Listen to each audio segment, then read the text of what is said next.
दुरूद शरीफ पढ़ लो।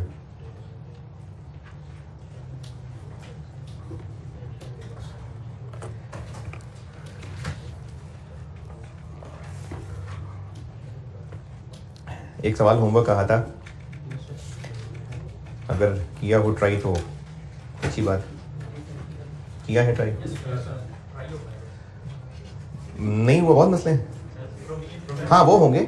असल में ना ये सवाल इंट्रो के प्रॉपर पेपर का है, पास पेपर का, और उसमें प्रॉपर बैड डेट की कैलकुलेशन, स्पेसिफिक प्रोविजन वो पढ़ाई होती थी।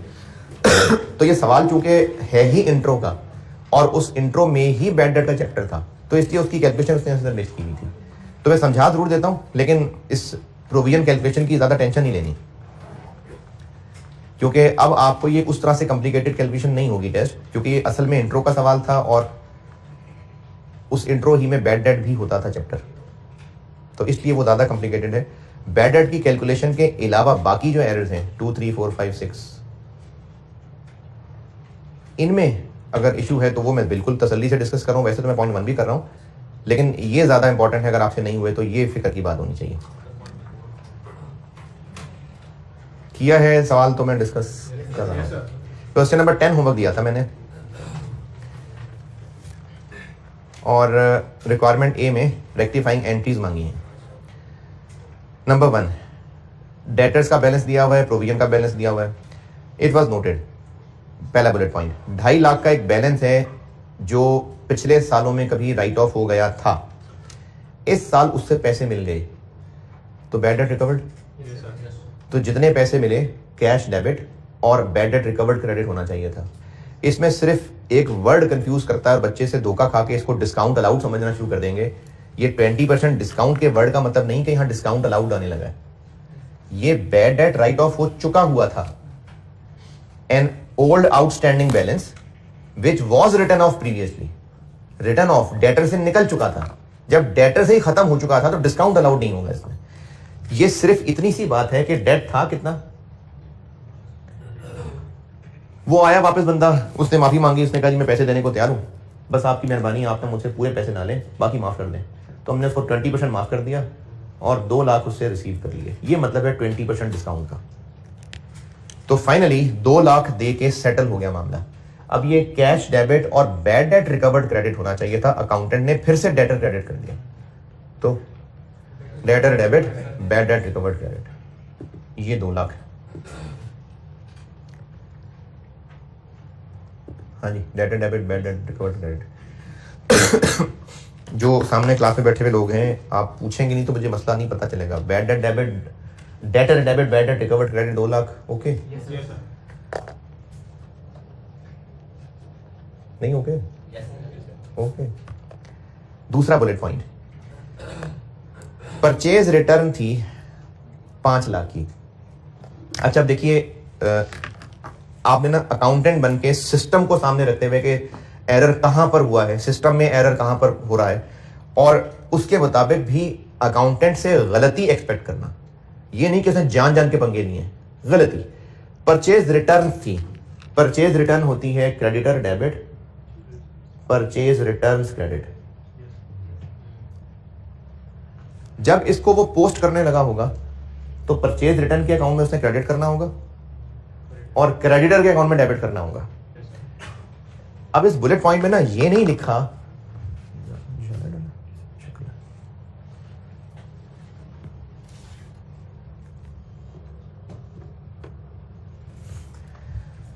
अब इस पे ये नहीं लिखा कि purchase return transaction was recorded as sales. Purchase return में चीजें जारी होती है ना, परचेज रिटर्न में हम सप्लायर को चीजें वापस कर रहे होते हैं। जैसे कल जो सवाल बोर्ड पे किया था उसमें कस्टमर से चीजें वापस आई थी, अकाउंटेंट ने इनको परचेजेस समझ लिया था, तो हमने परचेजेस रिवर्स की थी, सेल रिटर्न रिकॉर्ड की थी। यहां पर अंग्रेजी पे गौर करें, परचेज रिटर्न अमाउंटिंग टू इतनी was mistakenly debited to trade receivables. Purchase return ही थी लेकिन उसने डेटर को गलती से डेबिट कर दिया, यानी क्रेडिटर डेबिट करने के बजाय डेटर डेबिट कर दिया।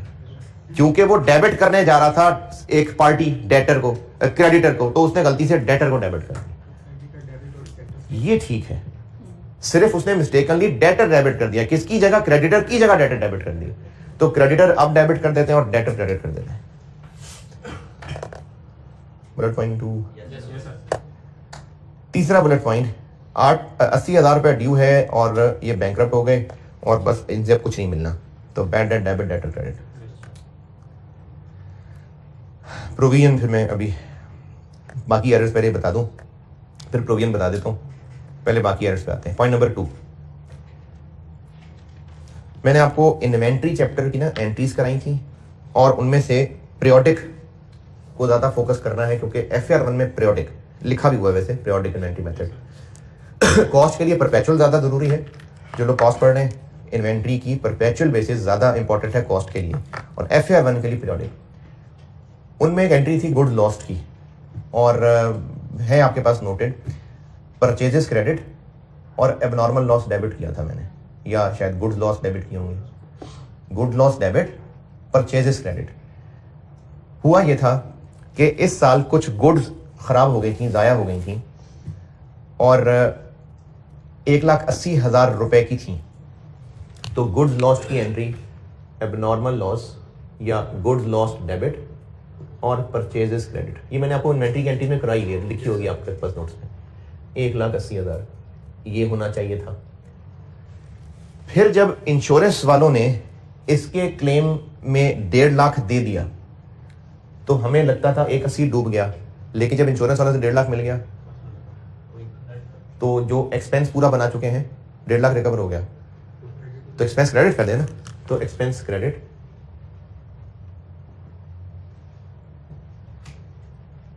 और चेक मिल गया उनसे, बैंक डेबिट। ये मैं भी एरर बताता हूं, पहले ट्रांजेक्शन को समझें। गुड्स आया हुई 1,80 की, abnormal loss debit purchases credit, लेकिन इंश्योरेंस वालों से रिकवरी हो गई, तो हम जिसको एक्सपेंस कह चुके हुए हैं पैसे रिकवर हो गए, तो एक्सपेंस क्रेडिट, पैसे डेबिट। अब आते हैं सेलर पे। 1.5 लाख का चेक मिला था, लेकिन वो ओनर के पर्सनल बैंक अकाउंट में जमा हुआ तो बिजनेस के बैंक अकाउंट में तो आया ही नहीं, वो तो ओनर के बैंक अकाउंट में चला गया, यानी ओनर को गए पैसे। तो बैंक डेबिट की जगह ड्राइंग्स डेबिट।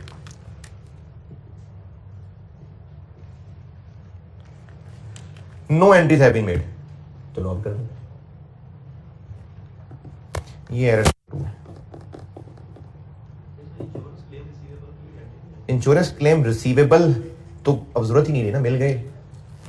रिसीवेबल तो तब जब उन्होंने क्लेम एडमिट किया होता और कहा होता दे देंगे पैसे बाद में, फिर इंश्योरेंस क्लेम रिसीवेबल बनता, तब तो दे दिए पैसे उन्होंने, तो रिसीवेबल तो है ही नहीं। फिर वो क्या होगा, एक्सपेंस होगा, इनकम होगी, ऐसे होगा, एक्सपेंस क्रेडिट कर दिया, ठीक है। यानी आप abnormal loss debit expense, insurance claim उसको इनकम बना ले, वो भी ठीक है, लेकिन ज्यादा बेहतर होता है कि जिस चीज की रिकवरी हुई है उसी एक्सपेंस को क्रेडिट करें। तो ये एंट्री नहीं हुई थी, अब कर ली। ये एरर नंबर 2 है। इसकी अंग्रेजी पढ़ के आप देखिए, ये क्योंकि ये जो गुड्स लॉस्ट होना, इंश्योरेंस क्लेम मिलना, ये बिल्कुल आपसे एरर इसका टेस्ट हो सकता है, क्योंकि इन्वेंट्री की आपको मैंने एंट्रीज भी बताई हैं, तो ये बिल्कुल एग्जामिनेबल चीज़ है। चलो, प्रोविजन फॉर डाउटफुल डेट की कैलकुलेशन तो मैं कह दूं कि वो इंट्रो की है, अब आपको उतनी कॉम्प्लिकेटेड नहीं होनी चाहिए, लेकिन ये पॉइंट 2, 3, 4, 5 ये आपके लेवल के हैं। पॉइंट 2 की अंग्रेजी पढ़ के देखिए, ये जो मैंने सामने बताया, इस अंग्रेजी से इसके बारे में कोई चीज़ ना समझ आई हो तो बताइए।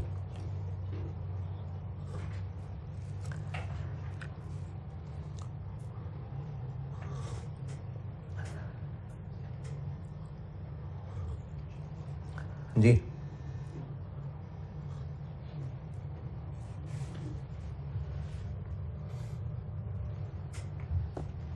पूछते ही नहीं यार, कुछ कोई मसला ही नहीं है।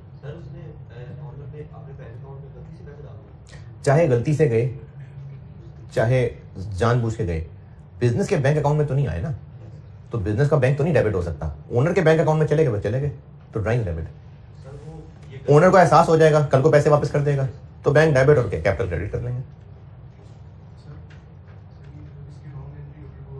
रॉन्ग एंट्री है कि कुछ भी नहीं, खाली no entries have been made,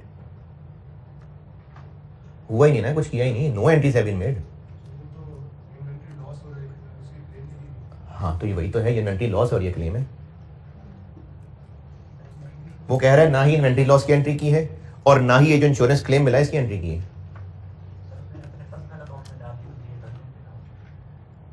ये एंट्री क्यों गलत है? मतलब इसमें एंट्री की क्या बात है? उसने एक अकाउंट में जमा करा दिए, हो गए जमा उसके अंदर, तो ये हरकत गलत हो गई।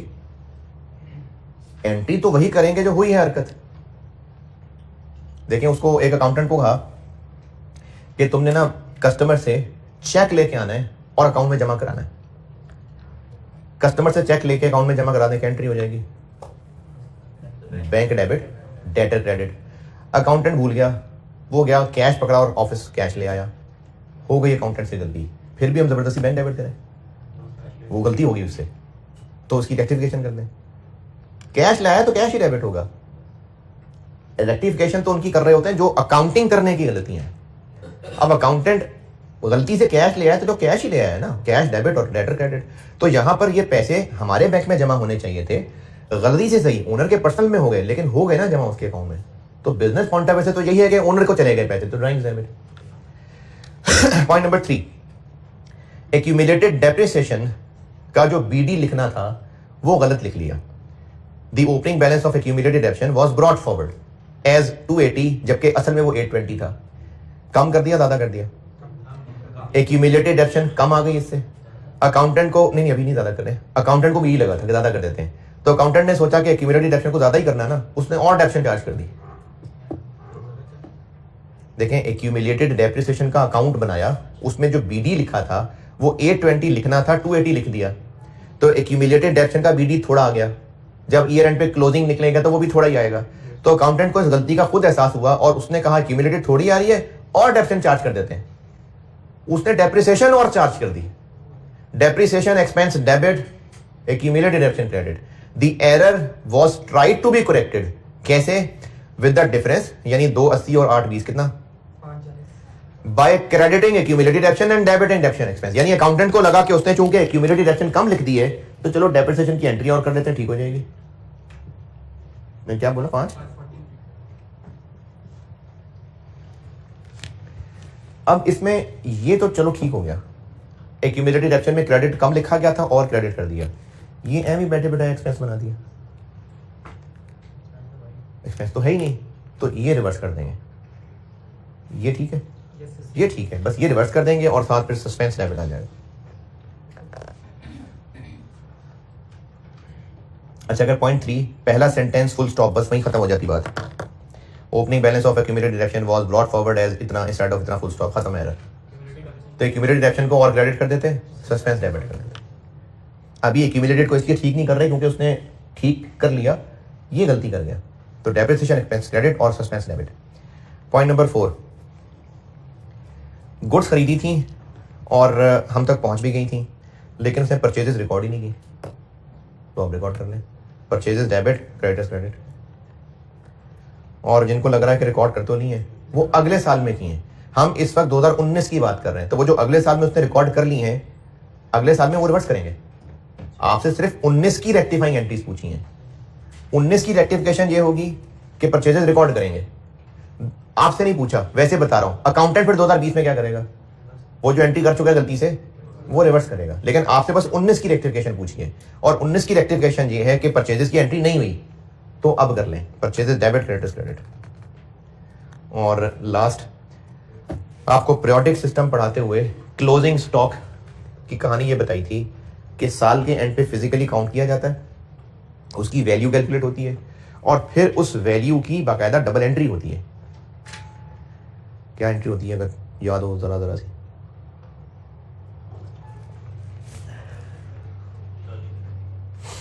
है जी, उल्टा बोल दिया। इन्वेंट्री डेबिट होती है, कॉस्ट ऑफ सेल्स क्रेडिट। ये जो इन्वेंट्री का चैप्टर मैंने कराया था, उसमें मैंने आखिर में एंट्रीज बताई थी।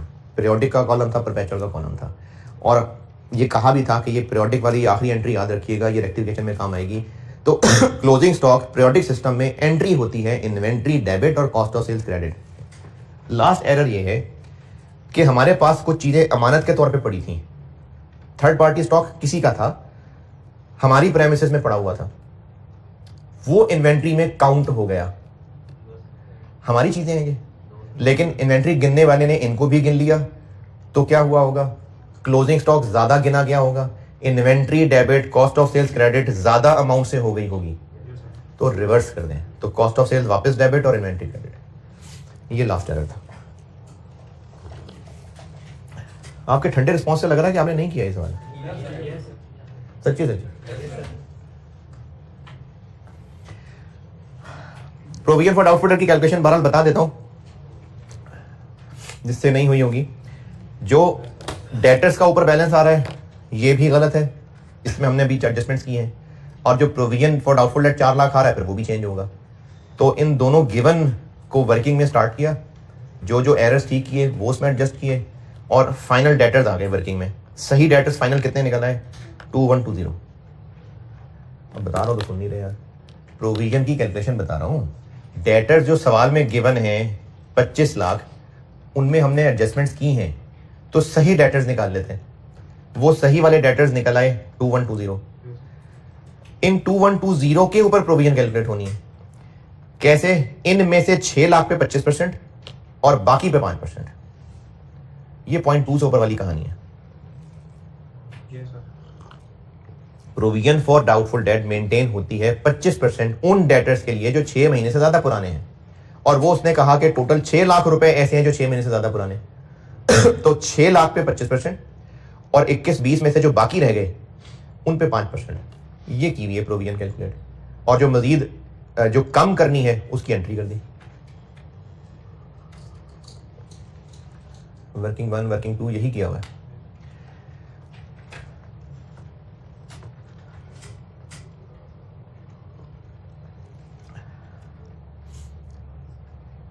क्वेश्चन पढ़ लीजिए।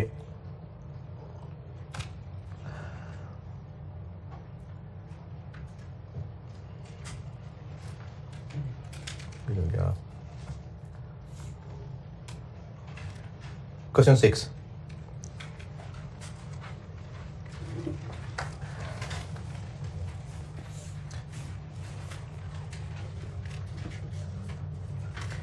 क्वेश्चन 6 कर लें, पढ़ लें, मैं करता हूं।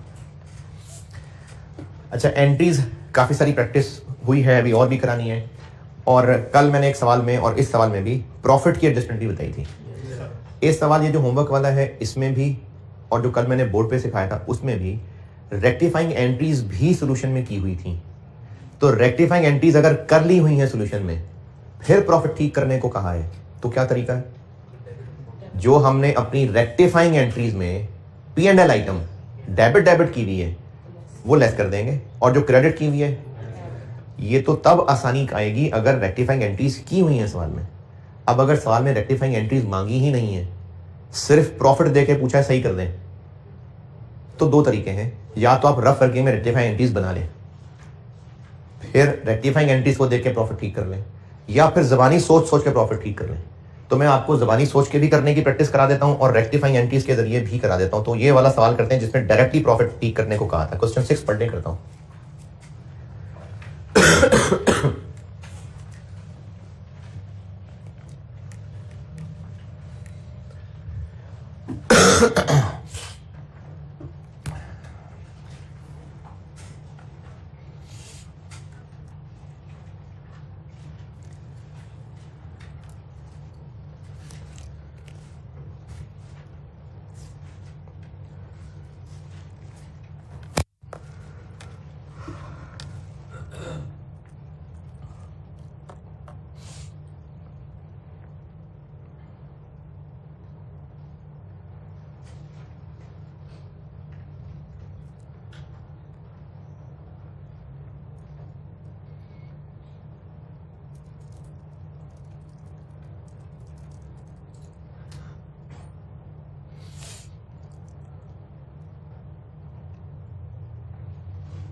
जी पढ़ लें तो मैं करूँ। अच्छा, इस सवाल के अंदर ग्रॉस प्रॉफिट भी ठीक करने को कहा है, नेट प्रॉफिट भी ठीक करने को कहा है। यानी इसमें हमें ये अलग ध्यान करना पड़ेगा कि कौन सी वाली एडजस्टमेंट ग्रॉस प्रॉफिट को अफेक्ट करनी है, कौन सी नहीं करनी है। इनकम स्टेटमेंट की शक्ल याद दिला देते हैं आपको। सेल्स में से कॉस्ट ऑफ सेल्स लेस होती है, और रेक्टिफिकेशन वाला चैप्टर पढ़ते हुए हम मेनली सोल ट्रेडर ध्यान में रख रहे हैं। तो कॉस्ट ऑफ सेल होती है opening stock plus purchases less closing stock. ये ओपनिंग, ये जो इनकम स्टेटमेंट की शक्ल है बस ऐसी आपको याद करा रहा हूँ। ग्रॉस प्रॉफिट, फिर इसमें अदर इनकम ऐड होती है,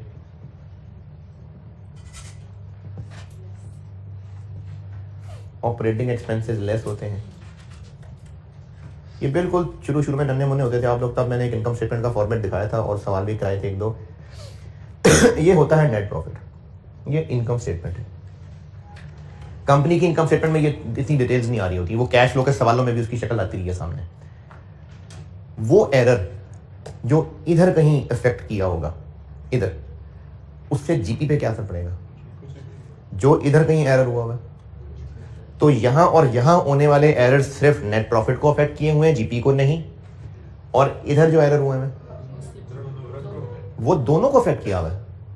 जीपी को तो किया ही है, तो नेट को तो किया ही किया है। तो इसलिए हमें यह ध्यान करना पड़ेगा कि कौन सा एरर जीपी में ठीक होना है, कौन सा एरर नेट प्रॉफिट में ठीक होना है, कौन सा दोनों में ठीक होना है। अब इसको सॉल्व करने के दो तरीके हैं कि जीपी को अलग से ठीक करना शुरू करें, नेट प्रॉफिट को अलग से ठीक करना शुरू करें।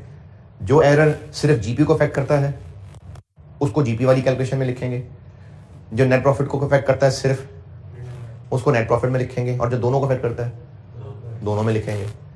और है सिर्फ जीपी वाला कोई नहीं होगा, सेल्स गलत लिख दी नहीं, हाँ दोनों का ना, मतलब जो जीपी को अफेक्ट कर रहा होगा वो दोनों को कर रहा होगा। और दूसरा तरीका एक है जो मैं आपको जिस तरह बोर्ड पे करके बताता हूँ, वो भी एक तरीका है। तो इनकम स्टेटमेंट के फेस पे जो एरर इस एरिया से रिलेटेड है वो सिर्फ नेट प्रॉफिट को अफेक्ट करेगा, लेकिन जो इस एरिया से रिलेटेड है वो जीपी को भी अफेक्ट करेगा और नेट प्रॉफिट को भी अफेक्ट करेगा। ठीक है, अब इसको सॉल्व करने के लिए अगर सवाल में रेक्टिफाइंग एंट्रीज भी रिक्वायर्ड थी तो काफी सारी मेहनत हो चुकी हुई है। अब सिर्फ उन एंट्रीज को देखना है और जहां जहां P&L आइटम डेबिट या क्रेडिट हो रही है वहीं से देख के सीधा सीधा इस कैलकुलेशन में लिख देंगे। लेकिन अगर रेक्टिफाइंग एंट्रीज नहीं पूछी हुई तो फिर हमें एरर्स को प्रॉफिट के पॉइंट ऑफ व्यू से ही सोचना पड़ेगा कि इसकी वजह से प्रॉफिट ज्यादा हुआ होगा, कम हुआ होगा। ये सोचेंगे तो फिर एडलेस होगा। तो ये सोच के भी एडलेस बता देता हूं और वर्किंग में रेक्टिफाइंग एंट्री के जरिए से भी बता देता हूं। इसको सॉल्व करते हैं और मैं इसको इस तरह से सॉल्व किया करता हूं कि हम दोनों को साथ चलाएंगे। क्वेश्चन नंबर 4 6 हम दोनों कैलकुलेशन चलाएंगे साथ।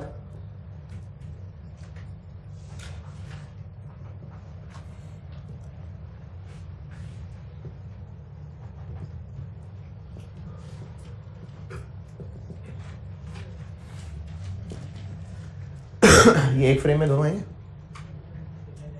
हैं? ये और ये दोनों आ जाएंगे, वो कॉर्नर नहीं आए खैर है, लेकिन ये एक फ्रेम में आ जाएंगे नजर। ये दोनों साथ चलाएंगे और इसमें जो सिर्फ जीपी को, जो सिर्फ नेट प्रॉफिट को अफेक्ट करने वाली चीजें होंगी वो यहां लिखेंगे, और जो दोनों को अफेक्ट करने वाली होंगी तो मैं उसको दोनों जगह नहीं लिखूंगा, मैं उसको सिर्फ यहां लिखूंगा और इन सबको टोटल करके एक ही बार यहां लिख दूंगा ताकि टाइम बचे। तो मैं इसको इस तरह किया करता हूं कि जिसने दोनों को अफेक्ट करना है मैं दोनों में लिखने की बजाय सिर्फ जीपी में लिखूंगा, और जीपी की सारी चीजें अल्टीमेटली नेट प्रॉफिट को तो अफेक्ट करनी ही है, तो सबका टोटल करके एक ही बार यहां लिख दूंगा। ठीक है। गलत इस वक्त जीपी क्या दिया हुआ है? 10500000, और इधर गलत क्या है? 650। पहला error, items not included in income statement, यानी तो ये रिकॉर्ड इसका अंदर नहीं हुई नहीं। पॉइंट नंबर 1, अच्छा आप तो क्लोजिंग इन्वेंट्री ही भूल गए थे तो आप ऐसा करें, इन्वेंट्री का पेज खोलें ना, जहाँ डबल एंट्रीज बताएंगे, नहीं है सब रजिस्टर पास। चलिए ठीक है, मैं बता दूंगा, ज़बानी बता दिया करूंगा। पॉइंट नंबर 1, कुछ गुड्स फ्री सैंपल के तौर पे कस्टमर्स को बांटी हैं। क्या हुआ? नहीं ना, फ्री सैंपल बांट दिए हैं, सेल कैसी? परचेज क्रेडिट और फ्री सैंपल्स हमारा मार्केटिंग एक्सपेंस है, तो वो एक्सपेंस डेबिट, परचेजेस क्रेडिट, ये एंट्री होती है इसकी असल में, ये इन्वेंट्री वाले नोट्स में बताई थी। अच्छा, अब नॉट इंक्लूडेड इनकम स्टेटमेंट का मतलब है कि ये आइटम्स रिकॉर्ड नहीं हुए नहीं, तो इससे जीपी फ्री सैंपल्स बांटे हैं जिनको हमें परचेजेस से क्रेडिट करके मार्केटिंग एक्सपेंस बनाना होता है। इस एरर को रिकॉर्ड ना, इस ट्रांजैक्शन को रिकॉर्ड ना करना एरर है। क्या हुआ है उससे? जीपी भी इफेक्ट हुआ है। क्यों? क्योंकि परचेजेस क्रेडिट करनी थी, वो नहीं की, तो परचेजेस ज्यादा आ रही हैं, तो कॉस्ट ऑफ सेल्स ज्यादा आ रही है, कॉस्ट ऑफ सेल्स ज्यादा आ रही है, तो जीपी कम आ रहा है। फ्री सैंपल्स मार्केटिंग एक्सपेंस होता है, marketing expense debit, purchases credit, ये होना चाहिए था, नहीं हुई अकाउंटिंग। परचेजेस का मतलब ज्यादा आ रही हैं, परचेजेस ज्यादा शो हो रही हैं, तो कॉस्ट ऑफ सेल ज्यादा शो हो रही है, कॉस्ट ऑफ सेल ज्यादा शो हो रही है, तो जीपी कम शो हो रहा है, तो बढ़ा देते हैं।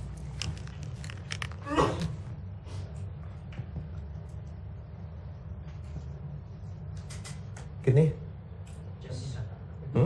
25,000। क्यों बढ़ा रहे हैं जीपी को? असल में हम परचेजेस को कम कर रहे हैं, हम परचेजेस को कम, परचेजेस माइनस कर रहे हैं, तो इसके जीपी बढ़ा रहे हैं। परचेजेस माइनस करने से जीपी भी बढ़ना है और नेट प्रॉफिट भी बढ़ना है, तो मैं वहां नहीं बढ़ा रहा, क्योंकि इन सबको मिला के वहां लिख लूंगा। और दूसरा फैक्ट क्या था? जी जी जी मैं बता रहा हूं। और दूसरा फैक्ट, इस एंट्री का हमने क्या करना था? मार्केटिंग एक्सपेंस डेबिट था ना, वो भी डेबिट, तो मार्केटिंग एक्सपेंस रिकॉर्ड ना करने से जीपी पे क्या असर पड़ेगा? कोई नहीं, लेकिन मार्केटिंग एक्सपेंस रिकॉर्ड ना करने से ऑपरेटिंग एक्सपेंस नहीं रिकॉर्ड हुआ हुआ, तो अब करना है तो माइनस कर लेते हैं, तो उस फ्री सैंपल यानी मार्केटिंग एक्सपेंस को हम यहां से लेस कर लेते हैं।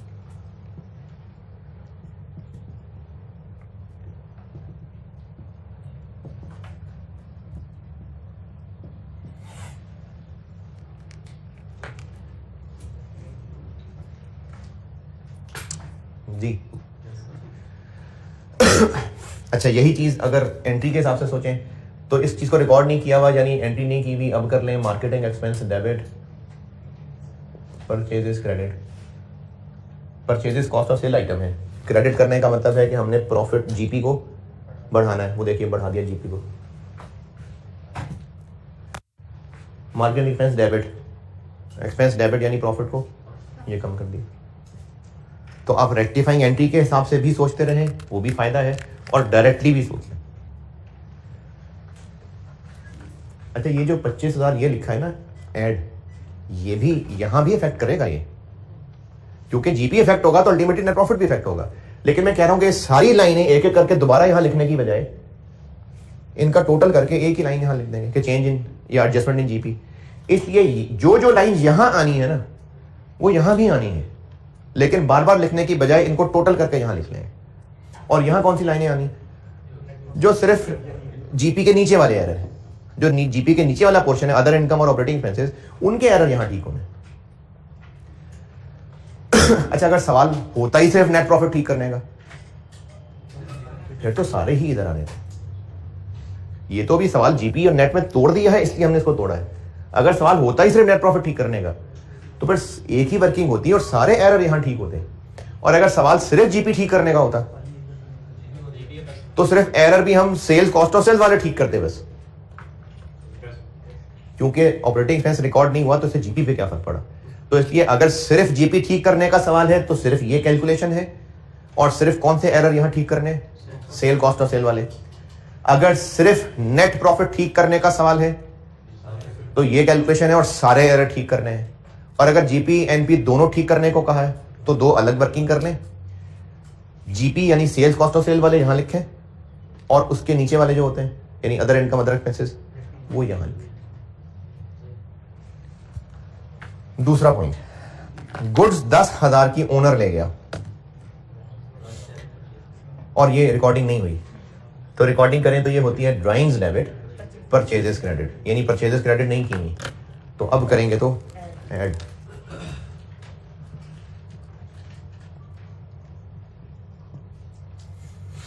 कितनी 10,000, बल्कि ये बेशक आप ऐड लेस कवर ना लिखें, ब्रैकेट विदाउट ब्रैकेट ही काफी है।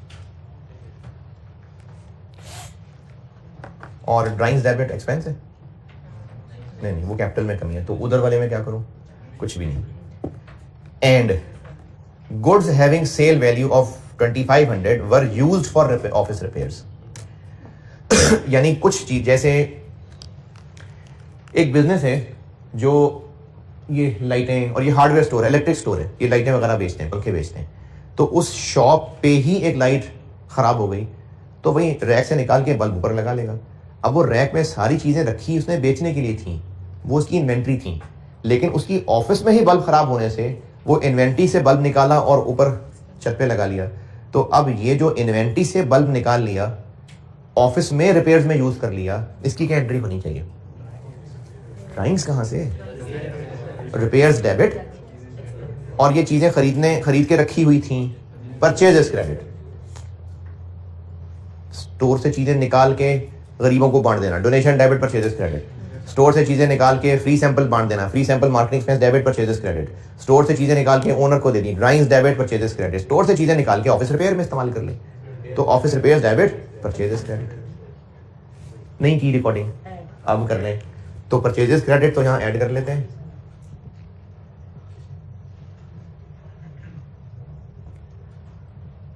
लेकिन जितने का वो बल्ब खरीदा था या जितने का हम बेचते होते हैं, हमें क्या कॉस्ट पड़ी, जितने का हम खरीदते होते हैं, तो वो तो 2500 नहीं है, 2500 का तो बेचते होते हैं। And goods having sales value of 2500, तो हमें इसकी कॉस्ट निकालनी पड़ेगी। तो 2500 इंटू 100 ओवर 125, 120 मार्कअप है।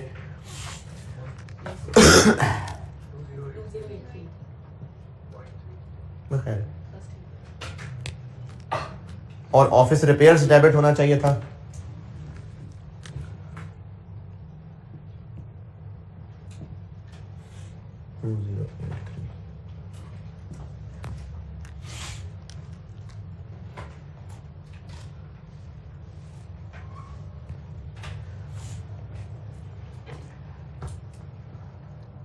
अच्छा एक्स्ट्रा क्लास तो आज करूंगा इंशाल्लाह, बस टाइम का बताना है आपको, तो उसमें इंशाल्लाह मेरी कोशिश है कि आज बस ख़त्म कर दूँ ये, और ICE 8 शुरू कराऊँ फिर अगली क्लास में। हैं अगर अवेलेबल हो गया कैमरा तो हाँ हैं, हाँ वो तो ग्रुप में कर दूंगा, टाइम जो भी मुझे फाइनल पता चलता है, पहले पता तो चल जाए रूम, अभी नहीं रेगुलर तो होगी, एक्स्ट्रा वाली देख रहे हैं, बताऊंगा बस अभी।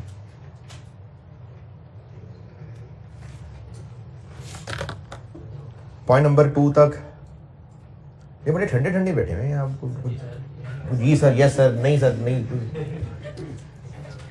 Point number 3, unpaid salaries and transportation inward expenses payable, और इसको मैं यहां रोक के ऊपर वाली बात फिर रिपीट करता हूं, items not included in the income statement से बात शुरू हुई है, यानी वो चीजें हैं जिनको नहीं रिकॉर्ड किया।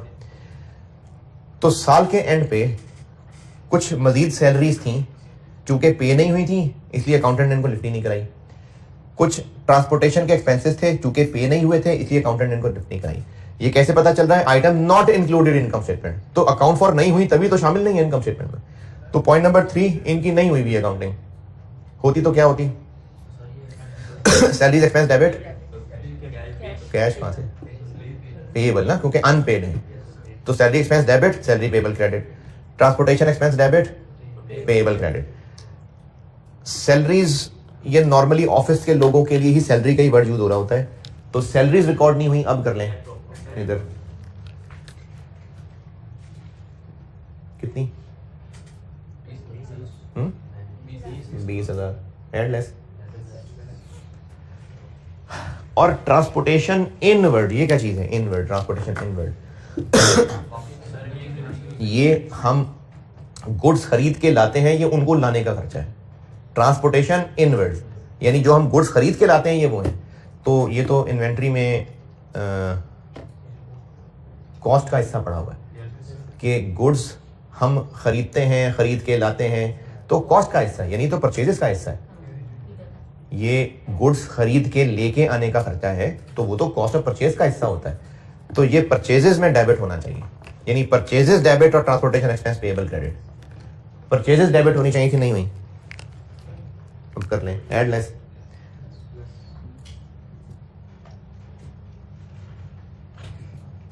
कितना है? 10,000। दोबारा 0.3 सारा या 0.3 सारा ही बता देता हूँ। Following the items not included in income statement. Point A शुरू यहां से हुआ है, यानी ये एंट्रीज नहीं हुई, रिकॉर्ड ही नहीं हुई। पॉइंट नंबर 3 है कि सैलरीज भी हैं अभी कुछ जो पे नहीं की हुई और ट्रांसपोर्टेशन एक्सपेंसेस पे नहीं किए हुए, तो इसका मतलब अकाउंटेंट ने इनकी एंट्री नहीं की, अब कर लेगा। तो expense debit payable credit, salary expense debit, salary payable credit. तो सैलरी पेएबल तो बैलेंस शीट आइटम है, सैलरी एक्सपेंस डेबिट ये यहां से लेस। और ट्रांसपोर्टेशन इनवर्ड्स का मतलब है कि जो हम गुड्स खरीदते हैं उनको ट्रांसपोर्ट करके स्टोर तक लाना होता है, तो ये परचेजेस ही का कंपोनेंट है। कॉस्ट ऑफ परचेजेस, जो गुड्स हम खरीदते हैं उनकी हमें कॉस्ट क्या पड़ेगी? खरीदना, खरीद के लेके आना, ये सब उनकी कॉस्ट का हिस्सा है। तो ये परचेजेस की कॉस्ट का हिस्सा होता है।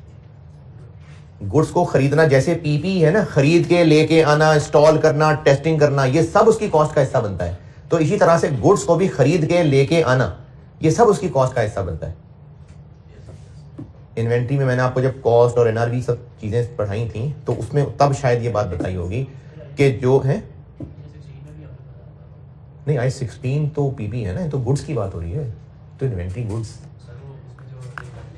वो तो चीजें मिलती जुलती हैं, वो तो चीजें मिलती जुलती है ना। लेकिन जब ये इन्वेंट्री मैंने पढ़ाया था तो उसमें कॉस्ट और एनआरवी पढ़ाते हुए, कॉस्ट में शायद मैंने तब ये बात की होगी, कॉस्ट मतलब पेपर कॉस्ट की बात नहीं कर रहा, कॉस्ट और एनआरवी जब पढ़ाई है तो कॉस्ट पढ़ाते हुए शायद ये बात की होगी कि इनको खरीदना, खरीद के स्टोर तक लाना, ये जितने जरूरी खर्चे होते हैं ये सब इन परचेज कॉस्ट का हिस्सा होते हैं।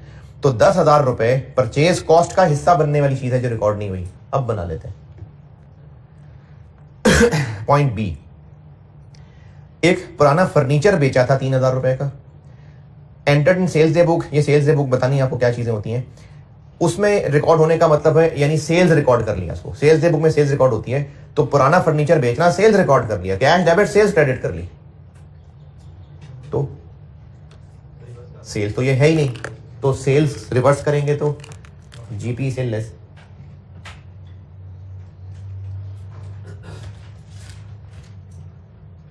असल में ये क्या चीज है?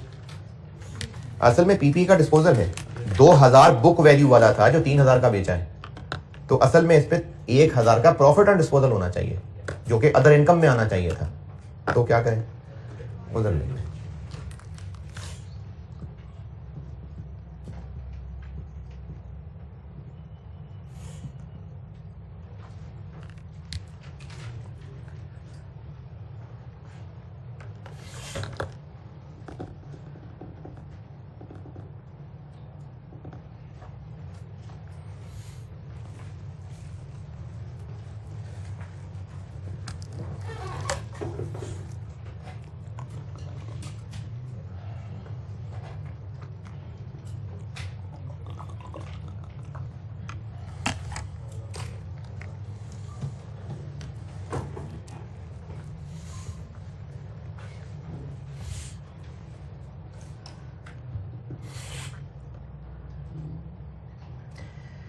पॉइंट सी,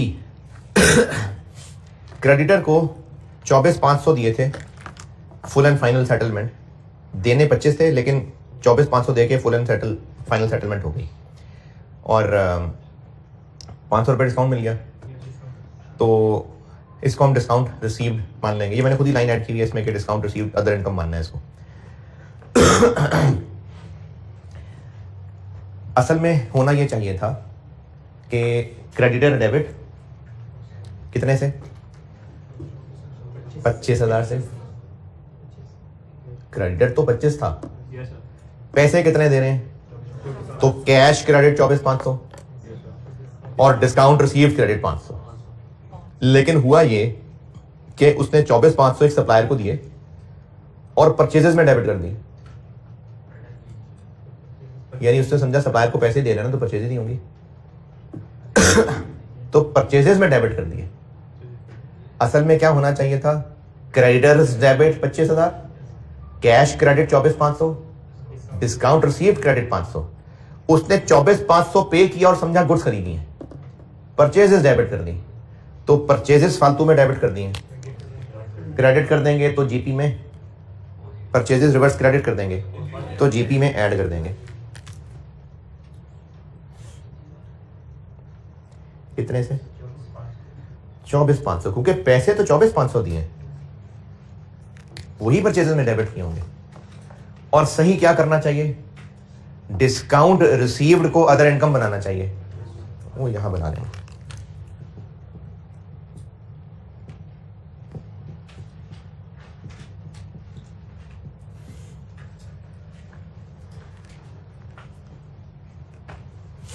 ये मैं आपको लिख के भी दिखा देता हूं। करेक्ट ये होना चाहिए था कि क्रेडिटर्स डेबिट 25, कैश क्रेडिट 24,500 और बाकी डिस्काउंट रिसीव्ड क्रेडिट 500, ये होना चाहिए था। लेकिन उसने जब पैसे दिए जो कि 24,500 हैं तो उसको परचेजेस में ही डेबिट कर दिया।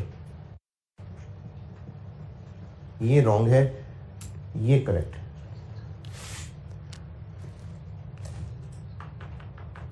तो अब रेक्टिफाइंग एंट्री ये होगी कि क्रेडिटर डेबिट 25,000, परचेजेस क्रेडिट 24,500 और discount receive credit 500।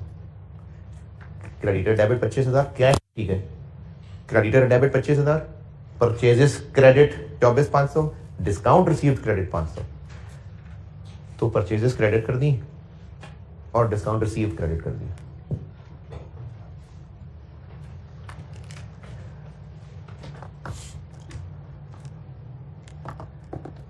Point number D,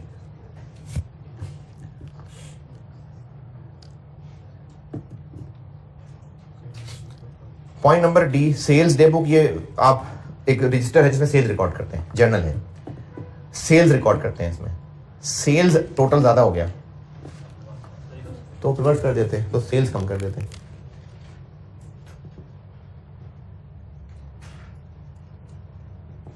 कितने से? 30,000।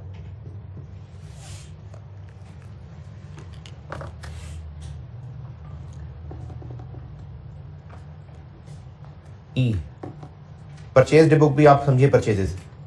तो परचेजेस असल में 67,000 है, 6700 लिखनी। तो परचेजेस को जब और ज्यादा करेंगे तो जीपी से लेस कर देंगे।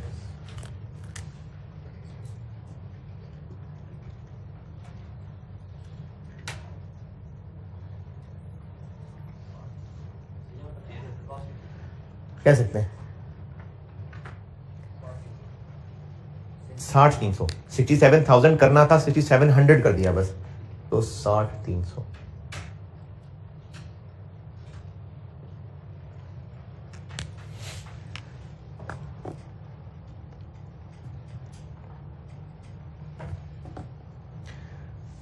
और लास्ट ये ना ये पहले कह रहे पुराने दौर में टेस्ट हुआ करता था, लेकिन अब IFRS 15 आ गया तो अब इस तरह की चीजें इतनी रह नहीं गई हैं। लेकिन फिर भी हो सकता है कोई पुराना सवाल देख के पेपर में बना दे। ये वो गुड्स होती हैं सेल और रिटर्न बेसिस के कस्टमर को बेचते हैं। कस्टमर कहता है नहीं भाई हमने चीजें नहीं खरीदी आपसे, तो रख लो यार, 15, 10, 20 दिन दे देते हैं, सोच लेना, वापस करनी है तो वापस कर देना, नहीं तो रख लेना। इसको सेल और रिटर्न बेसिस कहते हैं, या सेल ऑन अप्रूवल बेसिस भी कहते हैं। कस्टमर नहीं खरीदना चाह रहा होता, पैसे भी नहीं दे रहा होता, सप्लायर कहता है रख लो, 10 दिन बाद देख लेना, 10 दिन का टाइम दे देते हैं, अगर पसंद आए तो रख लेना, नहीं तो वापस कर देना। इनको सेल कब मानना चाहिए? जब वो एक्सेप्ट कर ले, या 10 दिन टाइम गुजर जाए वापस ना करे, तो इनको सेल मान लिया at the time of dispatch, इनको मान लिया सेल, तो सेल नहीं मानना चाहिए था, सेल से निकाल देते हैं।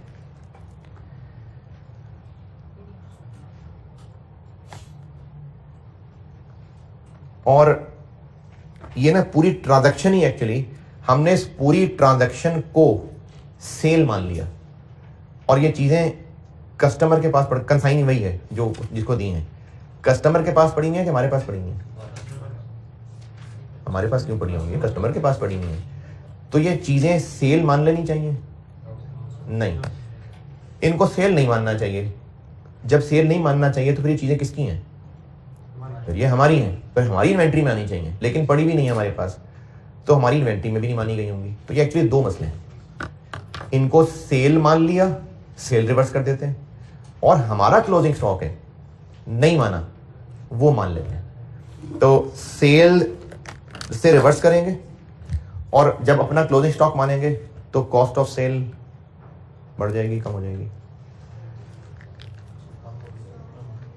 क्लोजिंग स्टॉक बढ़ाएंगे तो कॉस्ट ऑफ सेल, यानी क्लोजिंग स्टॉक बढ़ाएंगे तो कॉस्ट ऑफ सेल कम हो जाएगी, यानी सेल्स को भी कम करना है, कॉस्ट ऑफ सेल्स को भी कम करना है,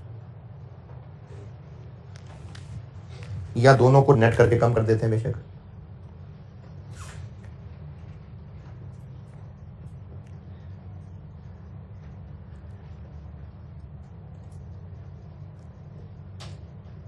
मैंने कहा सेल को भी कम करना है, कॉस्ट ऑफ सेल को भी कम करना है, तो प्रॉफिट को ही कम कर देते हैं। तो उन 18,000 की चीजों में कितना प्रॉफिट है?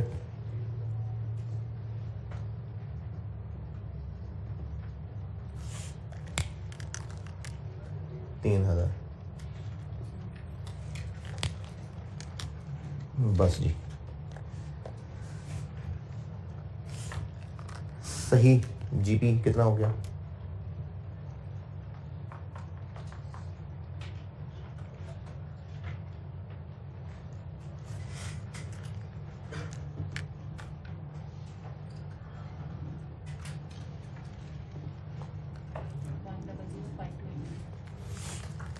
वन 1005283। और इन सब को वहां दोबारा लिखने की बजाय इन सब का एक कहेंगे हम एडजस्टमेंट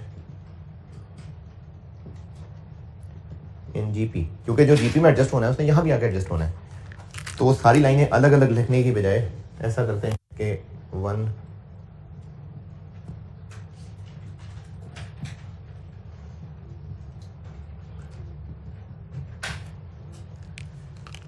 वो इतनी मेहनत की, सिर्फ 283 रुपये का फर्क पड़ा।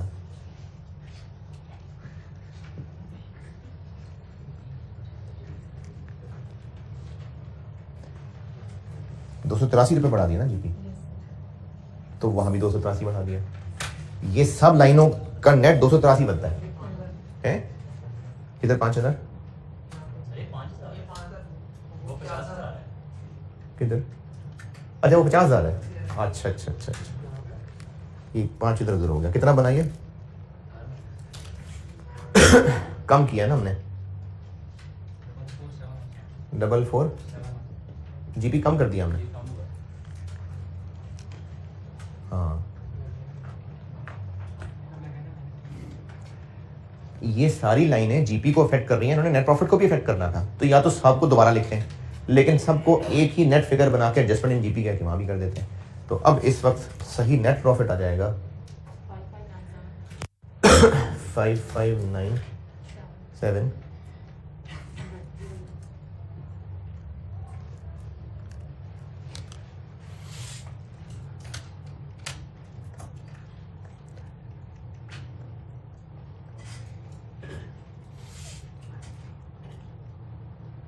सही।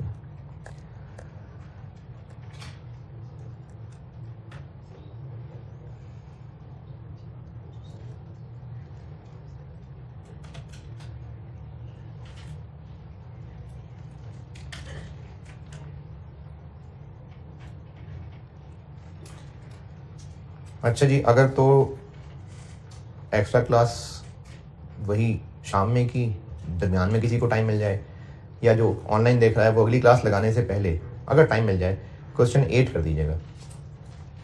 इसी तरह से है, जीपी ठीक करना है, नेट प्रॉफिट ठीक करना है, तो इस टाइल के लिए एक और क्वेश्चन की प्रैक्टिस हो जाएगी। क्वेश्चन नंबर 8 कर दीजिएगा।